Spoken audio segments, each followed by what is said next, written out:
Ngayong ikatlong araw ng Mayo, ginugunita natin ang pista ni Apostol San Felipe at Apostol Santiago. Sa Ebanghelyo, matapos ideklara ni Jesus ang kanyang sarili bilang daan, katotohanan at buhay, kiniling ni Felipe na ipakita ang Diyos Ama at ito, aniya, ay sapat na sa kanila. Gayunpaman, nilinaw ni Jesus kay Felipe na ang sino mang nakakita sa kanya ay nakakita na rin sa Ama. Paliwanag ng simbahan, it is not a matter of seeing Jesus with our personal eyes, but of coming to know Him in a personal way through our deep faith, pure love, intense prayer, and constant readiness to do His will. Ito ang layon natin ipaliwanag sa misa ngayong araw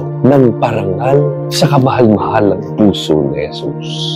Ang makilala ang Panginoon ng lubusan sa pamamagitan ng ating pagdedebosyon. Ipinakita ng Ama ang kanyang dakilang pag-ibig sa atin sa pamamagitan ng kanyang bugtong na anak.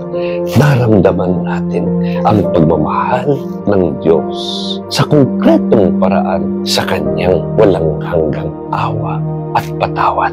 Ngayong araw, inihikayat tayo na ipamalas ang ating pasasalamat sa pagpapahalaga sa atin ng Diyos, higit sa lahat sa ating mga mahal sa buhay at kaibigan. Inaanyayahan tayo, una sa lahat, na lubos na sumampalataya sa mga salita ng Panginoon at pangakong gagawin niya ang anuman hilingin sa kanyang ngalan. Buo ang loob na wala nang mas makapangyarihan pa sa pangalan ng Panginoon sa buong mundo. Tiwala na ipagkakaloob niya ang lahat ng ating kahilingan ayon sa kanyang kalooban sa takdang panahon at pagkakataon. Hindi tayo manghihinawa, tumawag sa Diyos para sa lahat ng ating mga pangangailangan dahil alam natin na wala tayong ibang maaasahan at matatakbuhan, lalo na sa panahon ng panganib at lubos na pangangailangan.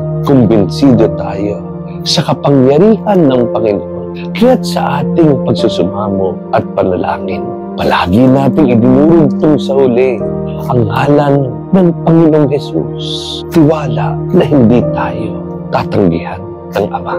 Bilang ganti, pasasalamat at pagtanaw ng utang na loob sa kabutihan ng ating mapagmalasakit at maawaing Ama. Nangako tayo na maging salamin ng kanyang kabutihan sa lahat ng ating pakikitungo kaninuman. Pinapangako bilang tugon sa dakilang pag-ibig ng Panginoon na ilalapit natin sa Kanya ang lahat ng mga nangangailangan, lalo na ang mga nagdurusa at walang matakbuhan.